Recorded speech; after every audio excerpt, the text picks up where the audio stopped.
inspira a ação? Ato ou efeito de inspirar alguém a agir? Olá, olá! Sejam muito bem-vindos a mais um episódio do Datumcast, nessa série especial Inspiração Datum, onde os nossos convidados nos inspiram à ação.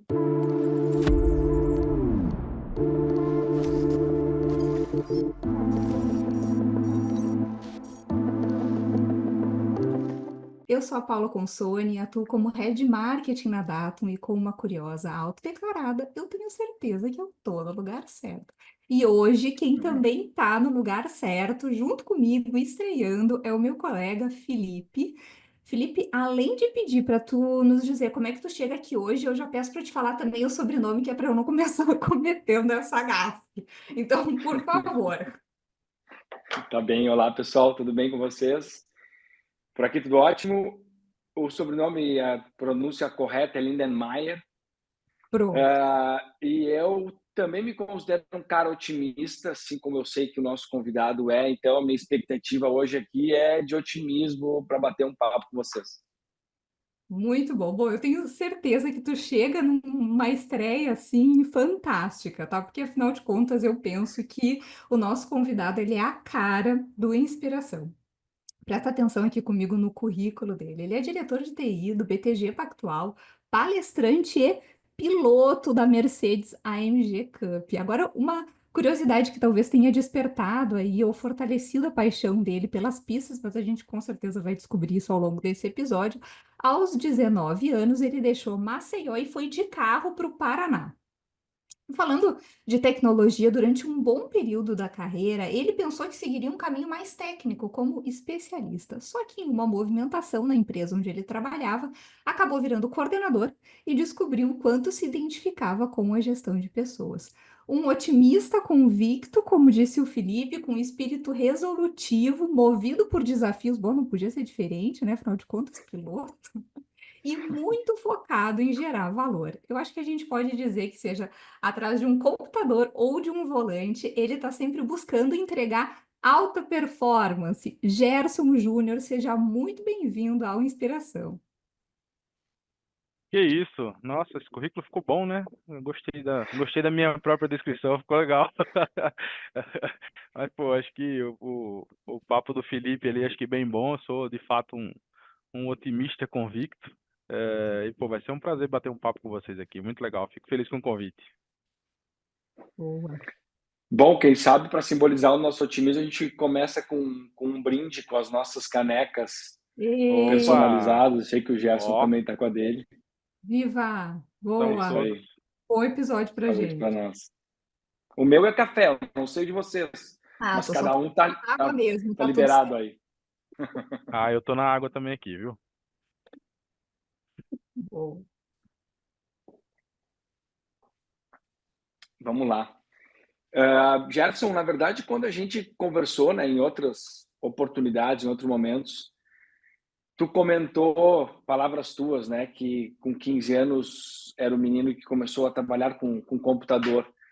Eu confesso que eu até me identifiquei muito com isso, que isso aconteceu na minha história também, mas eu queria que tu te escutar um pouquinho como é que foi esse início. Enfim, acho que é um bom ponto de partida para a gente iniciar esse nosso episódio. Boa.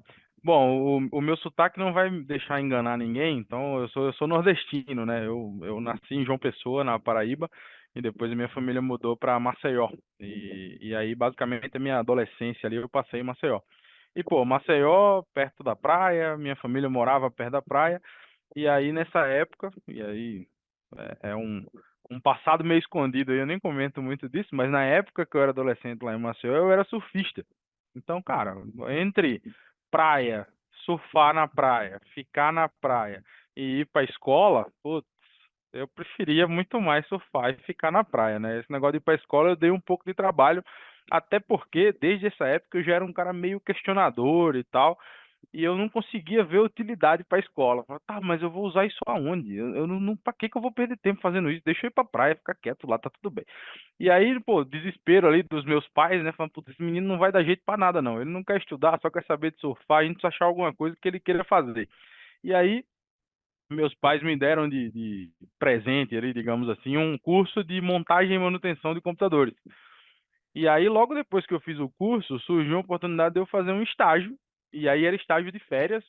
Eu acabei a escola ali, do segundo para o terceiro ano da escola, eu acabei a escola, fiquei de férias, e aí eu fui fazer um estágio numa usina, lá próximo de Maceió, e era exatamente isso, eu era o carinha que carregava o computador com um pincelzinho, chave de força, e aí dava problema lá as tais CPUs na época, né? Que hoje em dia todo mundo usa notebook, né? Mas, pô, aquele CPUzão quadradão lá, abria ali na frente do usuário, já abria, já dava uma limpada com um pincelzinho, já dava um jeito ali. Às vezes era um cooler travado da vida ali que dava problema na máquina. O cara dava aquela limpadinha, 2 pinguinhos de óleo, já montava ali, a máquina estava pronta.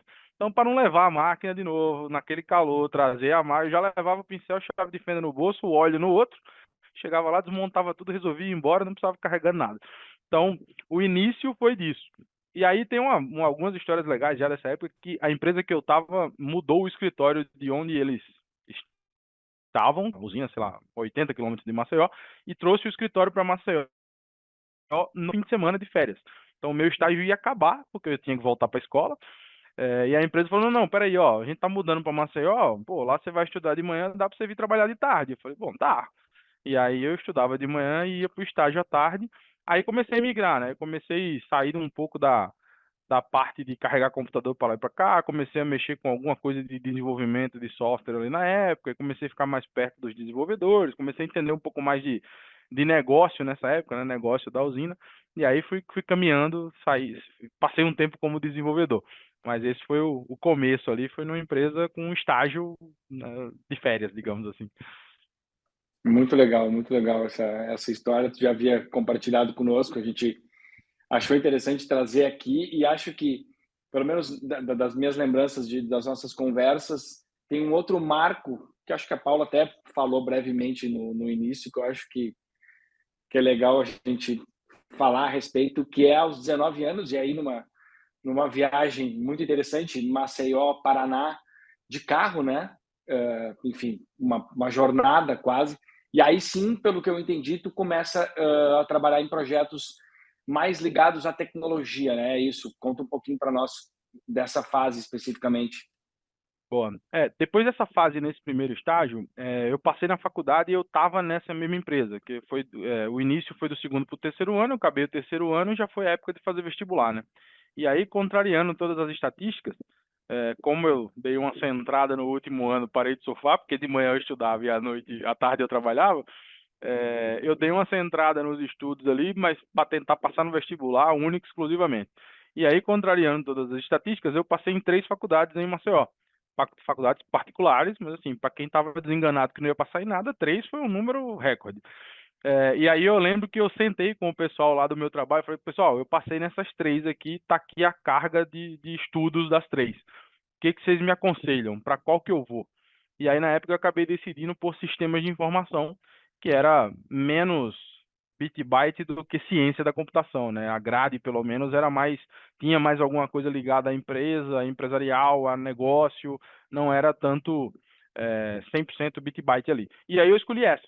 E aí, nessa época, já na faculdade, surgiu a oportunidade de um outro estágio de empresa que vai na faculdade e cola o cartazinho lá divulgando vaga, e aí eu me candidatei à vaga, passei, e aí eu virei dev de verdade. Então eu era desenvolvedor de software nessa época, passei um tempo como desenvolvedor de software, depois eu fui contratado por essa empresa, deixei de ser estagiário, virei funcionário mesmo, fui efetivado, e aí o meu gestor dessa empresa era um cara de fora. A empresa passou um período que ela precisou contratar uma mão de obra externa, precisou um projeto esporádico lá que precisou trazer mais gente. E aí eles contrataram alguns consultores e um dos consultores que veio deu muita liga com a empresa a ponto dele se tornar o gestor de desenvolvimento de sistemas da empresa. Então ele virou meu chefe nessa época. E a gente fez uns projetos muito legais, fez umas entregas muito legais, uns negócios que eu lembro de uma entrega nossa lá que a gente tinha um sistema para converter para web, que a gente ia passar numa licitação, e a licitação era coisa de 2, 3, 4 milhões. Isso, para a época, meu Deus, era um rio de dinheiro. Eu falava: nossa senhora, eu estou fazendo um sistema para passar para isso. E acabou que a gente foi aprovado na parte técnica, ou seja, meu desenvolvimento estava ok, mas na hora de abrir o envelope ali dos preços, a gente perdeu por pouca coisa. Então, não ganhamos a licitação, mas a parte do desenvolvimento passou no técnico. E esse meu gestor, ele não era de Maceió. Ele tinha vindo para esse projeto esporádico e, pô, deu a hora do cara ir embora. E aí ele recebeu uma proposta para montar uma equipe lá no Paraná, numa cidade chamada Ponta Grossa, e a gente ia prestar serviço lá na época para Batavo, e Batavo indústria de laticínios e tal. E aí ele chegou com a história e falou, pô, Gerson, ó, eu queria que você fosse, pô, gosto muito de você, gosto muito do seu trabalho, bababá, tal. Tá aqui, se você for, o projeto é esse, eu vou te pagar tanto. E vamos nessa. Eu falei, tá bom, vamos, onde é? Falei, pô, no Paraná. Eu falei, não, peraí, eu achei que era aqui, calma, como é que é esse negócio do Paraná? Ele falou, não, a gente precisa mudar pra lá, a gente tem que ir na Batava e tal. Pô, deixa eu ver. E aí, Eu já fui, tinha viajado naquela época do teu ah, estado, pelo menos, assim. hum, muito pouco e para muito próximo, assim, Sim, eu sim, tinha sim. 19, né? Eu tinha tirado carteira com Claro. 18, eu tinha um E ano e por isso que pouquinho eu de carteira, perguntei, porque o Paraná deve zero. ter parecido assim como outro É país longe, quase, né? na minha É. cabeça nessa época era assim, meu Deus, estou indo pro outro Sim, lado do mundo. O que eu tô claro. fazendo? Aham. Mas um pouco né? Do Um outro lado pouco do É, mundo, pensa, de carro. é, é verdade. Uma E aí, curiosidade que eu fiquei quanto tempo, tu lembra? Que uma cara, viagem dessa? 20 não horas? foi, a gente não foi direto. Não foi Esse, direto, esse claro. rapaz que a gente foi junto, ele tinha família em Brasília. Então e aí foi que tornou a viagem ainda mais legal, porque eu ia sair de Maceió e nunca tinha saído do Nordeste ali, pelo menos nunca tinha saído. Eu saí de Maceió, eu passei pela Chapada Diamantina, que, putz, na época, né, para um cara de 19 anos que nunca saiu do Nordeste, eu olhava para aquilo lá, nossa, existe esse negócio aqui, esse monte de pedra, que negócio legal. Fui para Brasília, e aí tem umas coincidências bacanas que esse cara que foi meu gestor nessa época, ele tinha sido guia turístico em Brasília na adolescência dele, ele é de Brasília. E aí, putz, o cara me mostrou a cidade e todos os bastidores e como foi a construção e não sei o quê, e o cara sabia tudo. Então, baita história, e de lá a gente desceu para o Paraná. Mas sei lá, de estrada, estrada, um dia até a Chapada, mais um dia até Brasília, mais uns 2 dias até chegar lá em Ponta Grossa. Então foi divertido. Dá para dizer que não é o fim do mundo, mas é bem longe, é perto. Boa. E o grande ponto nisso é assim, hoje em dia eu me coloco no lugar dos meus pais, né? Imagina um cara de 19 anos chegar pro pai, pra mãe e falar assim, ó, então, recebi uma proposta para trabalhar no Paraná, eu tô indo de carro. Ele fala, você tá maluco, né? E não tinha outra opção, porque meus pais também não tinham dinheiro para pagar passagem de avião para ir pra lá. Então era isso ou não ir. E aí, cara, minha mãe sempre foi muito aberta assim a oportunidades meus pais sempre tiveram a filosofia assim, ó, vai viver a vida. Tem que viver mesmo. Vive que é vivendo que aprende. E aí, nessa época, minha mãe chegou, não, arruma as coisas e pode ir. Manda bala. E aí tem um ponto. Aí chamou meu pai e tal, fez aquela reuniãozinha de família, falou, ó, tá indo pro Paraná, tem uma proposta com o fulano, eles conheciam o meu chefe nessa época, tem uma proposta, o fulano tá indo junto, o fulano convidou ele para ir e tal.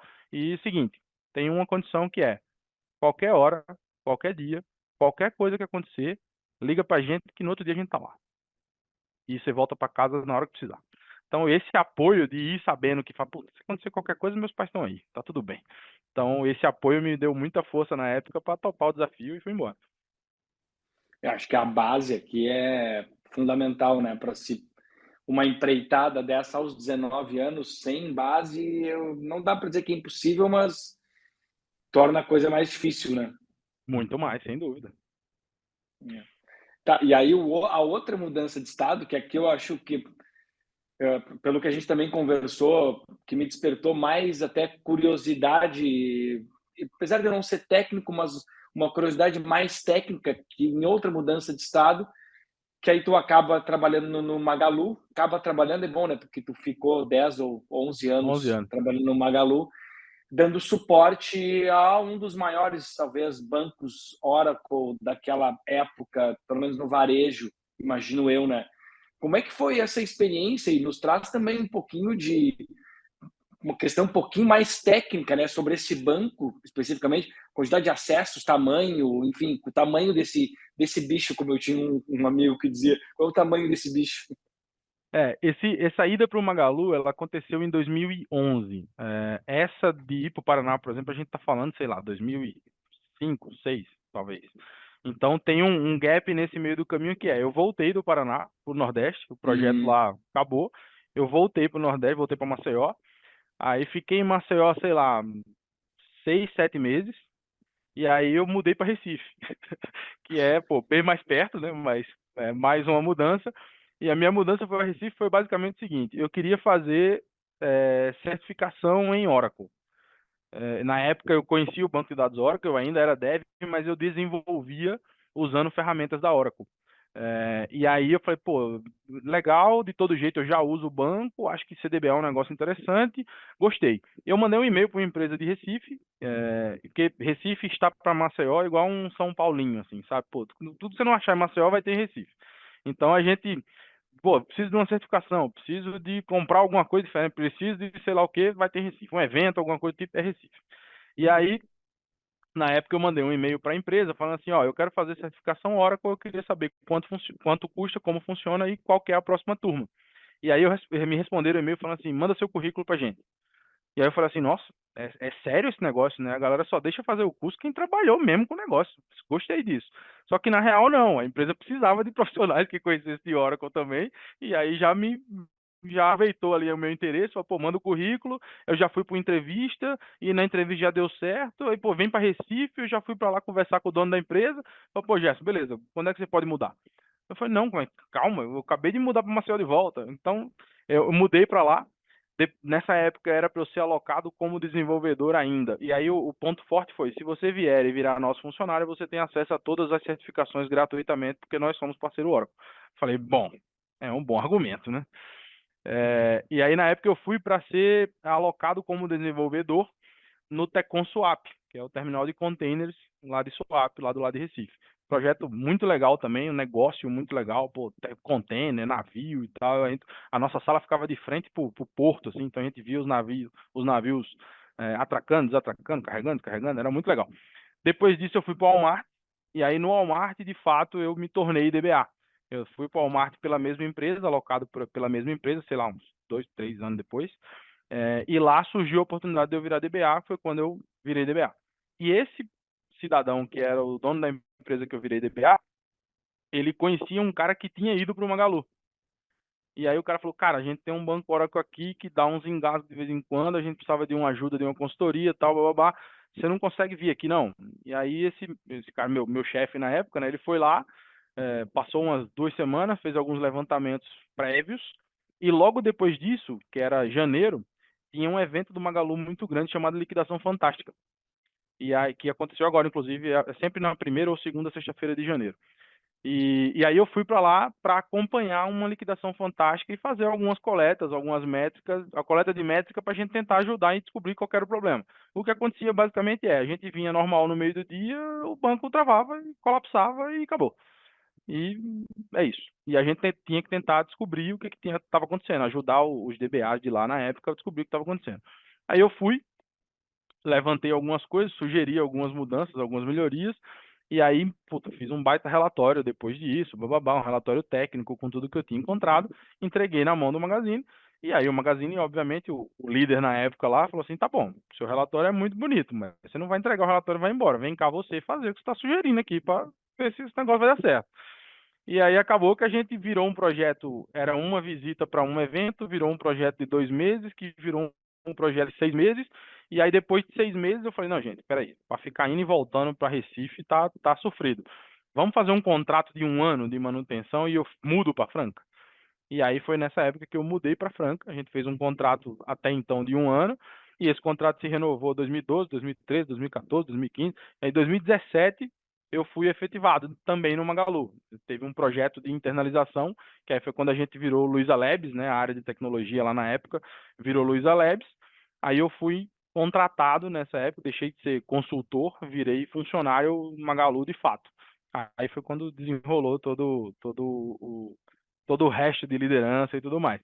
Mas, pô, falando um pouquinho técnico ali, cara, na época que eu saí, a gente tinha acabado de fazer a migração de versão desse banco, e esse banco estava com quase 40 tera. Quando eu saí de lá, era bruto o negócio, assim. E era um banco gigantesco, muito interligado, então tudo batia nesse banco para fazer alguma coisa. A gente estava, na época, no processo de pinçar algumas coisas e dar uma isolada, desacoplar, mas, cara, tudo batia. Era o primeiro banco da vida e tudo batia lá, e aí continuou assim, cresceu assim, e aí uma hora a gente precisa fazer um projeto para desacoplar, mas era o que tinha para a época. Então, foi bem legal, desafio bem bom. Gerson, a gente veio até aqui conhecendo a tua trajetória como um profissional técnico, né? E desafios aí na casa dos teras, como tu disse. E em algum momento um convite, né, que poderia ter dado muito errado, né? Porque assim, bom, você tem um profissional que é ótimo tecnicamente, aí você fala, olha, tenho aqui uma cadeira de liderança de pessoa, sabe? Aquele ser que às vezes está sentado do teu lado ali, né? E aí tu até comentou com a gente, né? Poxa, eu não gostava de gente, eu gostava de computador. Então a gente até tinha rido dessa tua fala, né? Mas parece que deu certo esse convite. Quando foi que tu se viu como efetivamente um líder de pessoas? Como foi virando essa chave dentro de ti? Boa. Nessa época lá do Magalu, depois que eu fui internalizado, aí, pô, muda muito como você é visto, né? Então, assim, quando você é terceiro, é isso, tá aqui, presta um serviço pra gente e tudo bem. Quando você vira funcionário, você entra num plano de carreira, você vira opções, né?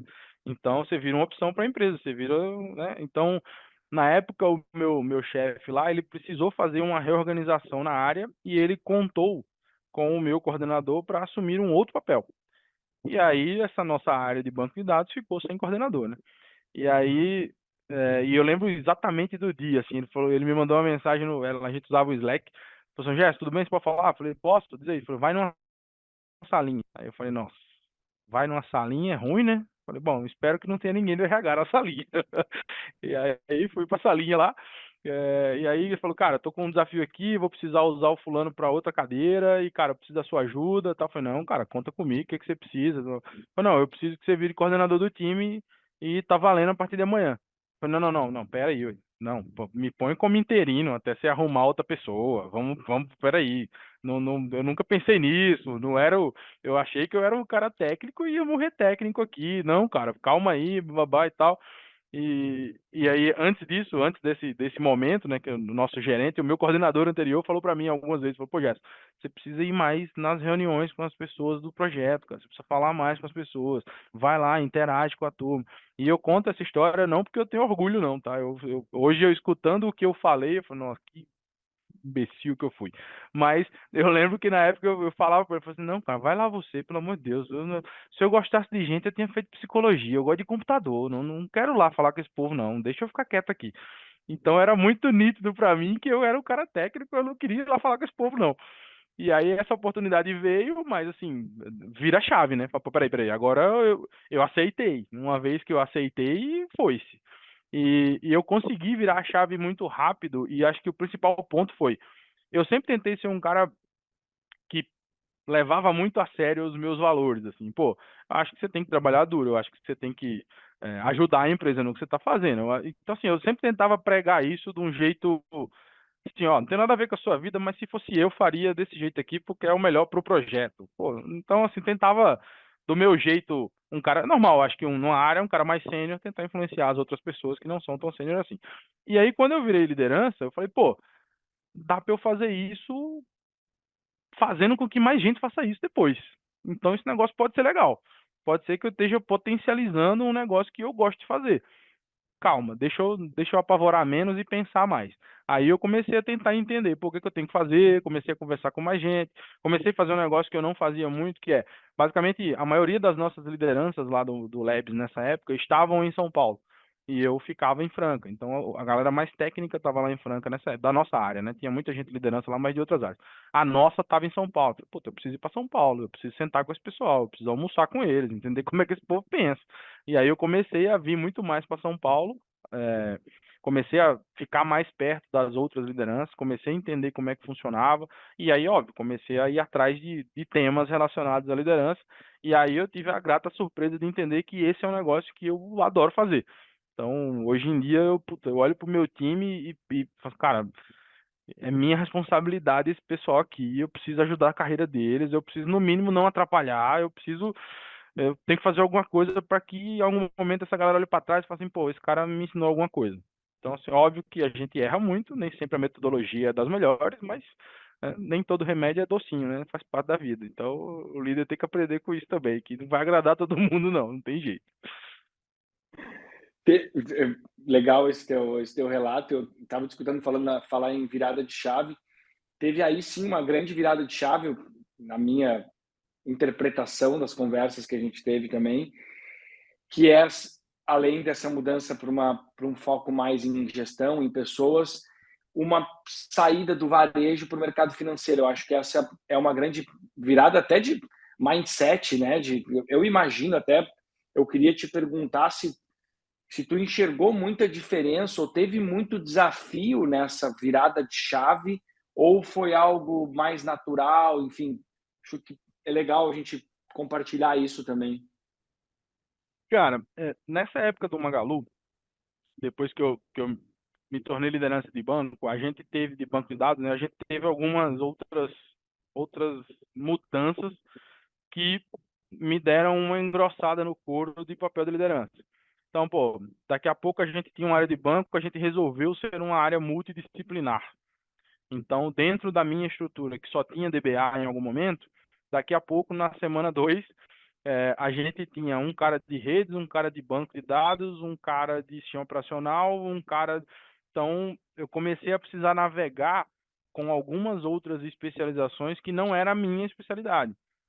E aí, essa hora já começou a ficar um pouco mais complicado. Falei, peraí, né, como é que eu faço para ajudar esse cara que eu não sou especialista no que ele é? Banco estava tranquilo, mas e agora? Então, essa navegada foi difícil, mas aí eu comecei a entender que, pô, quem vai fazer o negócio acontecer, quem vai sair do outro lado com o problema é o time. Não necessariamente eu vou precisar ir lá meter a mão na massa. Então, essa insegurança de não conhecer 100% das coisas que a gente estava fazendo no técnico, essa fase me ajudou muito a falar, não, não, peraí, o meu papel aqui é de gestão mesmo, eu não preciso meter a mão na massa, então eu não preciso ter essa insegurança. A gente tem vários times multidisciplinares, no máximo eu vou precisar pedir ajuda, no máximo eu vou trazer uma consultoria, no máximo eu ajudar o time a sair do outro lado. Mas meter a mão na massa eu não vou precisar, pelo menos não deveria. E aí eu comecei de fato a exercitar esse caminho de, pô, eu não vou meter a mão na massa, nem em banco mais.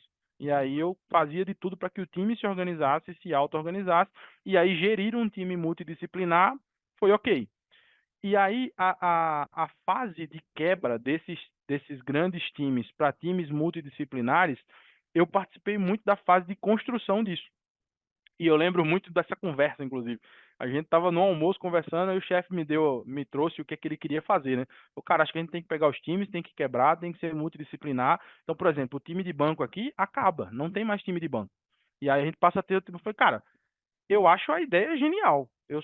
Eu entendi que você vai me mandar embora no dia 2, mas a ideia é boa. Vamos fazer, paciência.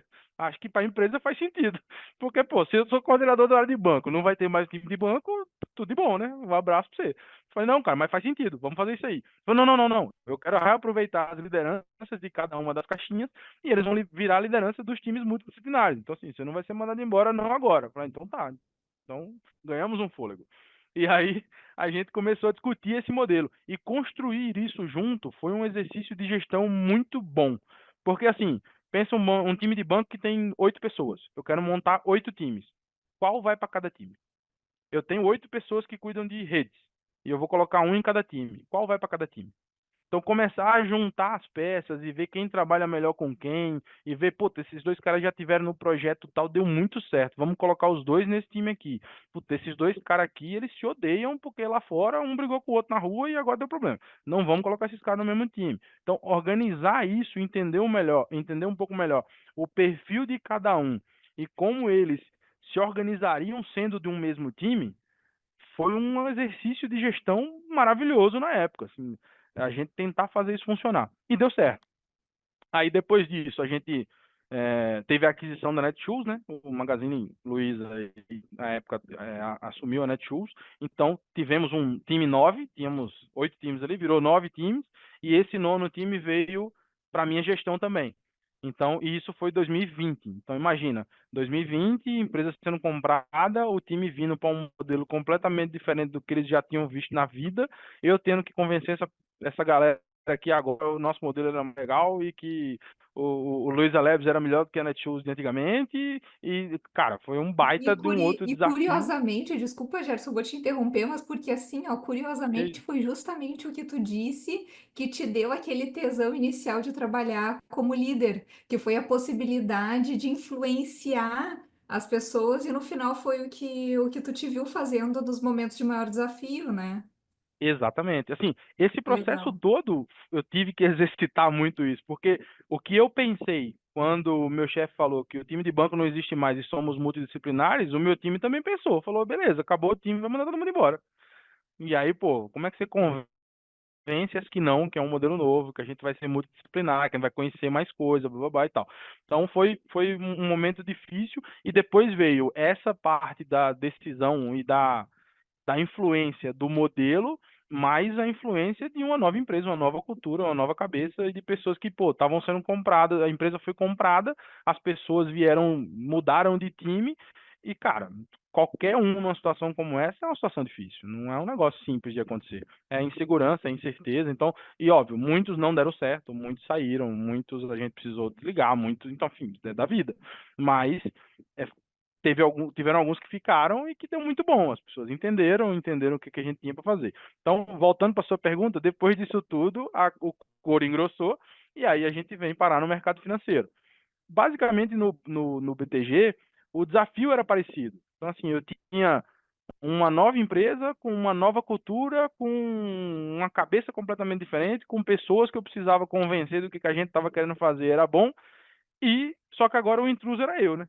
Então, eu não tinha eu não era o cara que estava lá recepcionando, eu era o cara recepcionado. E o que eu fiz no BTG foi tentar ser uma boa visita, né? Falei, pô, tô chegando, peraí, eu tô chegando aqui, ó, não vou pôr o pé no sofá, não vou abrir a geladeira, deixa eu entender primeiro. Então, para mim, o grande negócio dessa época da mudança para o BTG foi tentar construir relações que me ajudassem a fazer o que eu tinha ido para lá fazer. Então, um pouco, relações com o time, que deu certo em partes e não deu em outras, relação com os times que a gente atendia, relação com nossas lideranças. Mas, assim, como é que é o negócio financeiro e o negócio varejo?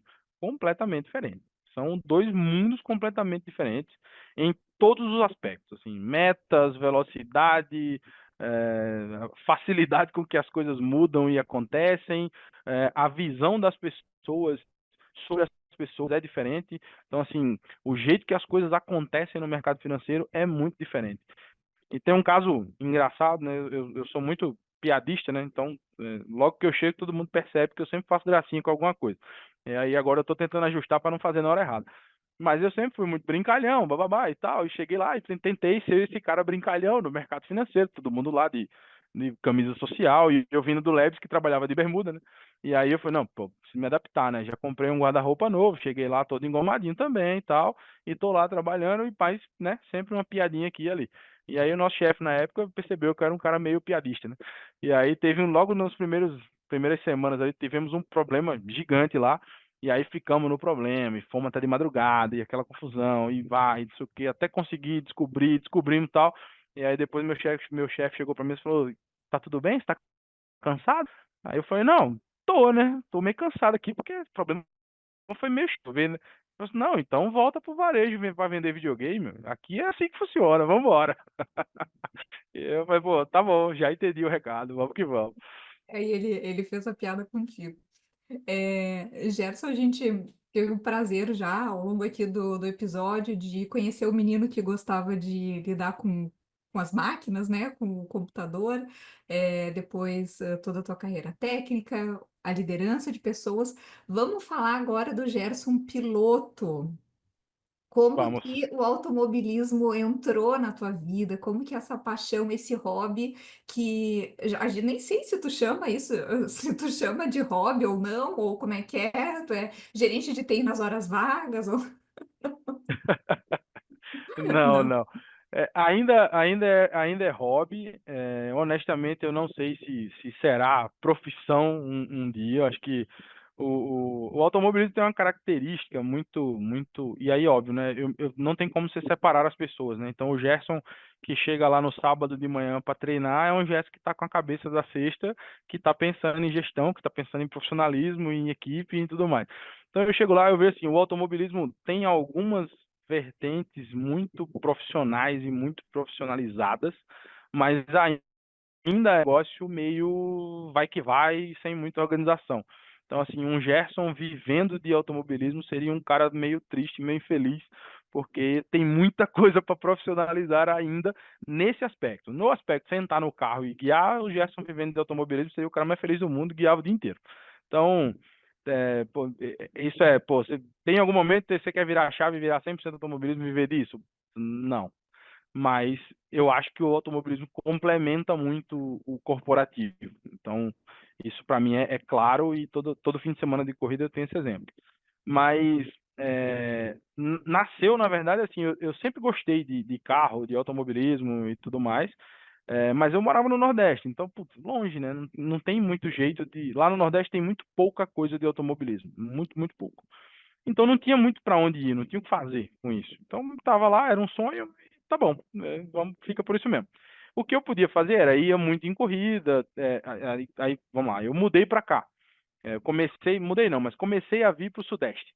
Então eu vim, por exemplo, para um projeto no Walmart que eu fiquei uns 4 meses em São Paulo direto. Aí eu falei, poxa, eu tô em São Paulo, fico aqui fim de semana, o que que eu vou fazer? Pô, onde será que é Interlagos? Será que é longe? Deixa eu ver. E aí tentava ver se tinha alguma coisa, tentava ir lá e tal. E aí, 2011, quando eu mudei para Franca, aí antes disso, 2009 eu fui para Fórmula 1. Primeira vez na vida que eu fui para Fórmula 1. Pô, entrei em Interlagos, vi aquilo tudo lá que eu via na televisão e fiquei maluco com aquilo, né? Fiquei fascinado. E falei, não, um dia eu quero andar nessa pista. Essa era a ideia de 2009 para frente. 2011 eu mudei para Franca e comecei a buscar alternativas de como andar na pista. E aí fiquei, na verdade, assim, fiquei mais perto de Interlagos, vai. Então eu comecei a ir mais para Interlagos para assistir outras corridas que não Fórmula 1. O final de semana do Campeonato Paulista, por exemplo, que você não paga para ir para arquibancada, então você pode ir de graça e assistir de graça, ainda é assim hoje. É, mas você conseguia pagar um ingresso para você ir para o box. Então eu comecei a ir para o box, comecei a ver como é que aquele negócio funcionava, comecei a conversar com as pessoas lá, com os pilotos e tudo mais, e foi aumentando essa vontade. Em 2018, eu recebi um checkmate, assim, numa pergunta, e essa pergunta me deu uma bambeada, assim, foi, nossa, eu não sei essa resposta. E a pergunta foi assim, Gerson, o que que você faria se você não precisasse de dinheiro? Eu falei, putz, pera, não sei. Se você não precisasse de dinheiro, você tem uma conta que não baixa o valor nunca, e você tem um cartão de crédito que não chega a fatura nunca e ele é ilimitado. O que que você ia fazer? E aí, claro, passou muita coisa pela cabeça, né? Pô, vou viajar. Ah, putz, tá bom, mas viajar é legal, mas voltar para casa é bom, né? Nossa cama, nossa casa. Só viajar não é a resposta. Ah, vou comprar carro. Pô, tá bom, mas qual carro? Qualquer um, você tem dinheiro limitado. Qual carro? Você vai comprar todos os carros? Pô, muito superficial. E aí isso me pegou. E aí eu comecei a pensar nisso, tanto no aspecto profissional, pô, o que que eu faria de trabalho se eu não precisasse de grana? E o que que eu faria da vida mesmo se eu não precisasse de dinheiro? Eu ia trabalhar mesmo assim? Eu ia fazer outra coisa? Como é que ia ser? Então isso me marcou muito e voltou ao automobilismo. Falei, pô, tem um sonho antigo de infância que talvez, pode ser que eu faria, mas não dá. É muito caro, é muito distante, é muito. Eu comecei a botar todos os empecilhos que a gente coloca quando a gente quer fazer alguma coisa fora da nossa realidade. E aí, pô, a pessoa que me fez a pergunta falou assim, tá bom, mas caro quanto?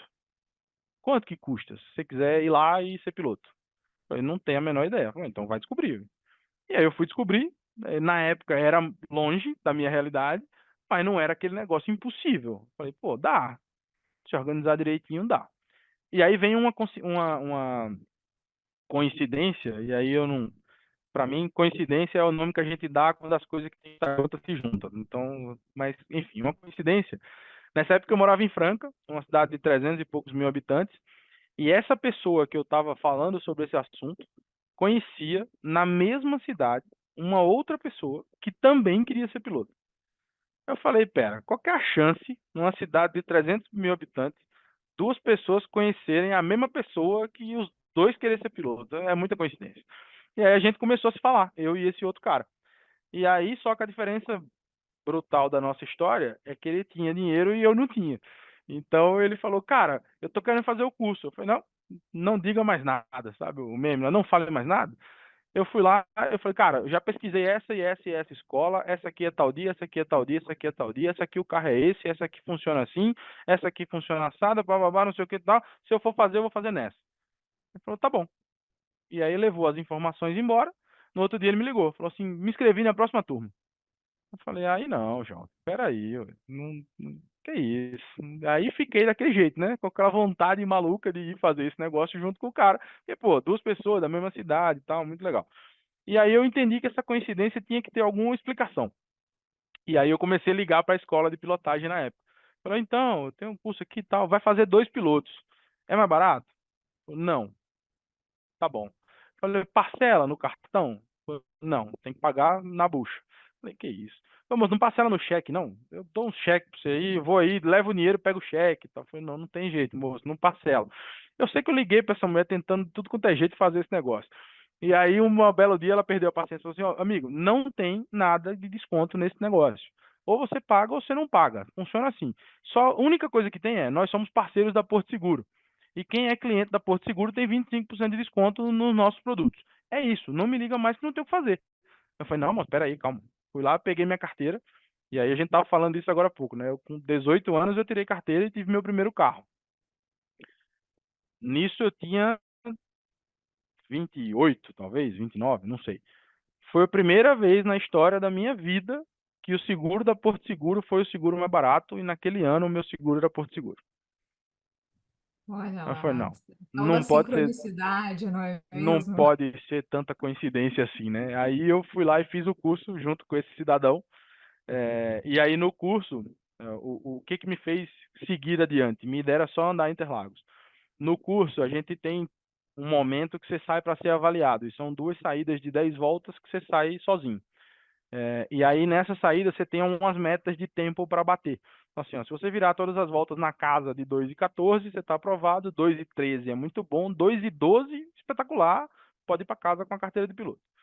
E aí eu saí para dar essas voltas sozinho. Na minha primeira saída, na primeira volta eu virei 2:11. Eu falei, nossa, 2:12 já era muito bom. 2:11 eu não vou mexer com mais nada. Eu vou fazer tudo igualzinho às 10 voltas para eu ser aprovado, né? E aí ainda vou tirar uma onda. Nunca mais eu vou vir aqui na minha vida, mas eu vou tirar uma onda, eu vou dizer que sou piloto. E aí fiz as 10 voltas, o meu tempo ainda baixou mais. Eu virei 2:10 depois e virei a maioria das voltas em 2:10. E quando eu voltei pro box, o instrutor me chamou no canto e falou assim, ó, onde é que você corre? Aí eu falei, não, como assim? Corre do quê? Ele falou, não, você já é piloto, você veio só para classificar sua carteira, né? Eu falei, não, eu nunca sentei num carro de corrida, eu nunca vim na pista, eu nunca nada. Eu vim porque era meu sonho andar em Interlagos e tal. E aí eu comecei a romantizar o negócio. E o cara tava mó secão, assim, tô trabalhando, jovem, para de me contar a história. E ele falou assim, não, não, não, cara, tá bom, eu só queria saber onde é que você andava, porque é o seguinte, ó, isso que você fez aí, você fez a maioria das voltas no mesmo segundo. Isso é muito raro. E era para você virar 2:14, você virou 2:10.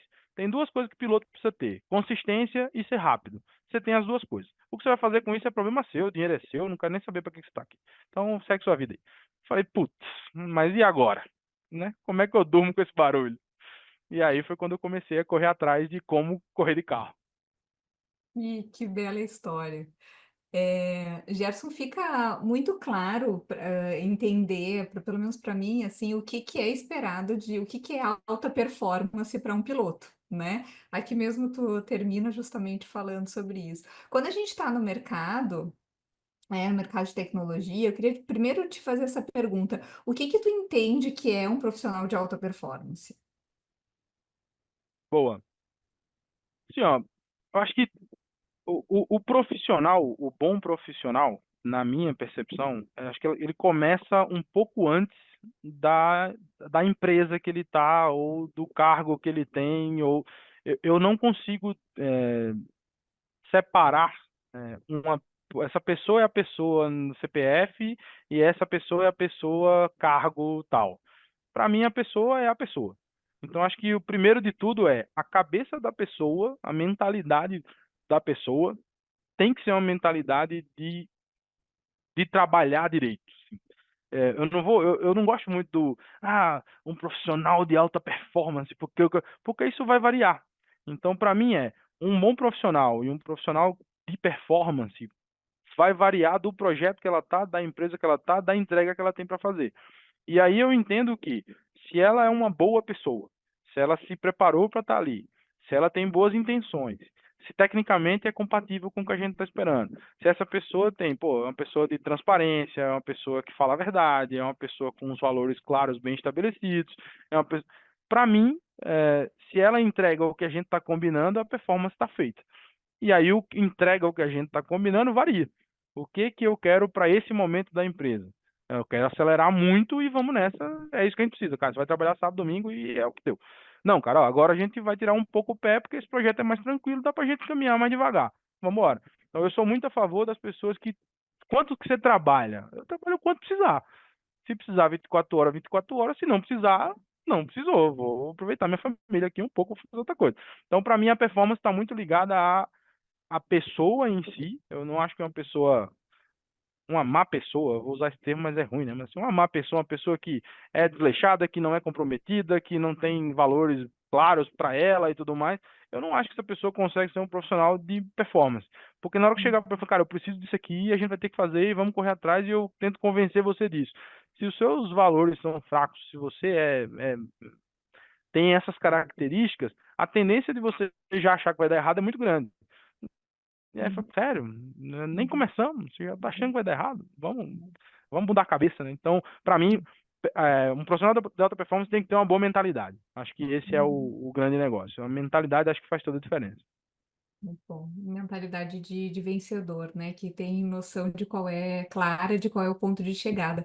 Além, dessa conexão com o automobilismo, né, e a tecnologia, quais são as outras, conexões? Eu tenho certeza que tu deve ter várias, né, analogias entre as áreas que de repente tu pode trazer aqui pra gente, que tu percebe quando tá, no carro. Boa. Ó, a última que tem me chamado muita atenção, assim, trabalho em equipe, para mim é um negócio que tem 100% de relação entre automobilismo e o mundo corporativo, porque assim, o automobilismo é o esporte individual mais coletivo que eu conheço. Porque, assim, eu vou sozinho pro carro, mas para eu ir sozinho pro carro, tem uma galera trabalhando ali, senão isso não acontece. Agora, por exemplo, inclusive falando da MG Cup, a gente está trocando todos os carros, né? 2024 vão ser 100% carros novos. E a equipe está lá, eu estou aqui de férias do automobilismo, a equipe está lá desmontando o carro inteiro, montando o carro inteiro para poder fazer um carro de corrida. Então, já começou o ano dessa turma e a gente ainda não. Então, não dá para eu chegar lá em abril e entrar no carro e falar, não, isso aqui é um esporte individual. Ah, é? E, e a galera que trabalhou desde janeiro. Então, o trabalho em equipe é um ponto espetacular para mim nessas duas jornadas. Pra você ter uma ideia, eu não consigo sair para a pista se não tiver uma pessoa para me ajudar a colocar o cinto. Colocar o cinto num carro de corrida é ruim. Você não tem posição, você não vê direito, é meio esquisito para pôr. Pô, sempre tem alguém que vai lá, que coloca o cinto, que ajuda a gente, vê se passou no lugar certo, amarra. Então, pensa, eu não consigo ir para a pista se não tiver alguém para me ajudar lá. Então, o trabalho em equipe são duas coisas que andam muito próximas nos dois mundos. Isso é bem claro. Acho que, pô, resiliência é um negócio que anda muito perto dos dois mundos, assim, n- a- nem sempre você controla todas as variáveis, né? Então, não é raro você estar num bom fim de semana, de repente, na largada, você toma um toque e acabou sua corrida, e você fala, bom, não acabou, né? Só acaba quando acaba, deixa eu tentar alguma coisa aqui. E aí você vai ali, você ser resiliente, tentar obter o melhor resultado dado o problema que você teve. Pô, no dia a dia é o que a gente vive, né? Toda hora acontece alguma coisa inesperada e você vai jogar a toalha. Não, puta, peraí, deixa eu ver como é que eu saio do outro lado com isso aqui. Então, é, são valores que eu sempre lembro ali quando acontecem algumas coisas. Muito legal essas analogias. Eu sempre gosto de usar essas alegorias, essas analogias para, enfim, no final faz todo sentido, né? Parece que tem tudo a ver essas comparações. Gerson, e falando também aí em desafios, né? E como é que tu te enxerga, como é que tu enxerga os teus desafios do futuro, né? Para não falar como é que tu enxerga o teu futuro, mas no final é a mesma frase, mas como é que tu enxerga o Gerson se desafiando para o futuro, assim? Enxerga que já, bom, ser piloto já é uma coisa bem diferente, né, e bem Aham. ousada para se pensar alta velocidade. Não é qualquer um que, que, que, que aceita, né, isso. Mas como é que tu enxerga os teus próximos desafios aí em relação ao futuro? Cara, eu acho que esse tema, gestão de pessoas e liderança e mentoria, né? Eu acho que é um negócio que tende a ficar cada vez mais necessário. E eu acho que os próximos anos, acho que próximos, sei lá, 5, 10 anos, a gente vai ter um desafio muito grande nisso, porque a gente está começando a ter uma nova mudança de geração. Então, a galera que até então não fazia parte do mercado de trabalho está começando a entrar no mercado de trabalho. A gente tem uma turma que talvez seja uma geração até antes da minha, que continua no mercado de trabalho, e se você pega essas duas pessoas, solta ela numa varanda, alguém vai cair embaixo do prédio. Então, o meio do caminho ali, da gente conseguir fazer uma tradução, e aí eu acho que o papel da liderança nisso é essencial, que é, eu preciso falar uma linguagem que esse cara que está na empresa há mais tempo antes de mim entenda o que eu estou falando e a pessoa que está chegando agora que também entenda o que eu estou falando. Então, o desafio disso é muito grande e é muito complicado, principalmente se você estiver falando para mais de uma pessoa ao mesmo tempo e que tem as duas gerações juntas. Porque certamente a mesma frase vai ter interpretações completamente diferentes. Então, lidar com isso eu acho que vai ser um grande desafio e eu acho que os próximos passos, como o Gerson do futuro, vai lidar com isso, vai precisar lidar com isso de um jeito bom. Então, acho que esse é um grande desafio que eu vejo acontecer, porque, cara, muda completamente todos os valores, assim. Esse cara que estava na empresa há mais tempo, essa pessoa topa qualquer coisa em função do trabalho. Ele está lá para trabalhar e na cabeça dele trabalhar é trabalhar e trabalhar dá trabalho e é isso. E se a gente olha para uma pessoa mais jovem, pô, aquele cara que tá chegando, aquela menina que tá chegando, fala, não, minha vida não é isso aqui não. Isso aqui faz parte da minha vida e eu vou tentar ajudar aqui, mas ó, eu tenho minha vida lá fora, tenho que levar meu cachorro no pet shop e é isso aí. Então eu vejo uma adaptação que precisa ser feita e aí essa adaptação envolve, puta, uma série de coisas que a gente, liderança, vai precisar pensar. Teve até um exercício legal que eu fiz lá no banco, inclusive, um exercício junto com o RH, e era é um livro, tem um livro, inclusive, recomendo, que se chama Descubra Seus Pontos Fortes. E os dois primeiros capítulos desse livro traz alguns perfis de pessoas e tem um teste. E aí tem um link lá que você entra no link, faz o teste, você descobre quais são os seus pontos fortes. E aí a gente lendo os pontos fortes ali, quando eu vi o meu, eu fiquei indignado, porque no meu veio um ponto forte que chamava individualização. Eu falei, que isso? De jeito nenhum. Eu penso na equipe o tempo inteiro, eu só penso no coletivo. Como individualização, esse teste está errado. E eu já estava bravo com o RH, e bravo com o teste, e bravo com todo mundo. Falei, esse negócio tá errado, não pode. E aí vai. Aí chegou na hora que o RH veio, sentou com a gente para explicar, falou, não, não, não, calma. Você está confundindo individualização com ser individualista. E não é isso, não é individualismo. Eu falei, não, então pera, agora eu tô menos bravo, explica para mim. Individualização basicamente é a característica que você tem de olhar as pessoas como indivíduos, né? Então, pô, eu não posso querer que o Felipe queira, goste ou faça as mesmas coisas que a Paula faz. Eu tenho que entender como é que eu motivo o Felipe. É de um jeito. Como é que eu motivo a Paula? É de outro. Então, eu falei, opa, peraí, não, agora isso aí tem tudo a ver comigo mesmo, esse aí sou eu. Então, essa tradução de linguagem, inclusive de linguagem de desafio, de como a gente faz as coisas. Então, pô, feedback. Pô, estamos numa fase de dar feedback e traçar a meta de começo do ano.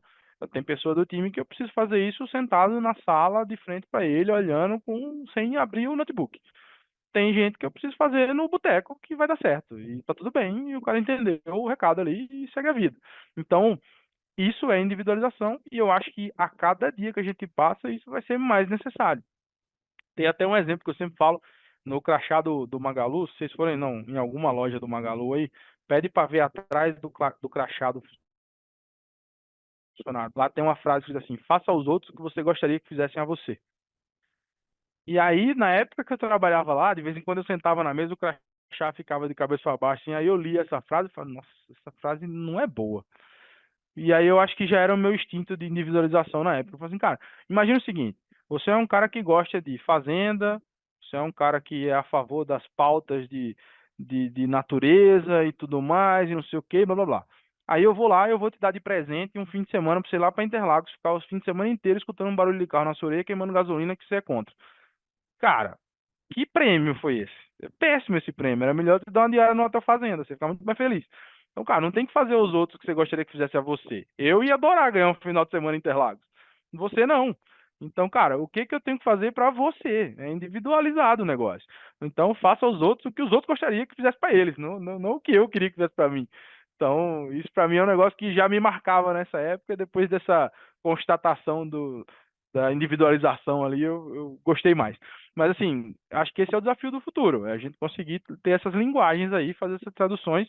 E eu, como o Gerson tem focado muito ali em gestão de pessoas e fazer com que os projetos aconteçam através das pessoas, esse vai ser um futuro, com certeza eu vou ter que viver. Tem uma máxima que o Bernardinho, na época que era treinador da seleção brasileira de vôlei, uma vez numa entrevista, eu nunca esqueço, quando ele deu uma entrevista, ele falou isso, assim, aqui o difícil é a gente liderar individualizando a atitude para cada uma das gurias que estão aqui e tal, porque tem uma que às vezes precisa de um tapa e tem outra que precisa de um abraço. O problema é o seguinte, é quando eu dou um tapa em quem precisa de um abraço, eu dou um abraço em quem precisa de um tapa. Eu acho maravilhoso. Isso, Gerson, é o desafio mesmo, né? Na tentativa de acertar, às vezes, né? Não... pode acontecer isso, mas vai lá. E o desafio é que a gente também é humano, né? Então a gente também está Isso, precisando de um claro, tapa ou de um claro. abraço e às vezes a gente Exato, erra. Então é da vida, exato. acontece. Sim, com certeza. Felipe, a gente pode ir se encaminhando aqui para o nosso bate-bola? Tu acha que ficou alguma questão ainda em aberto?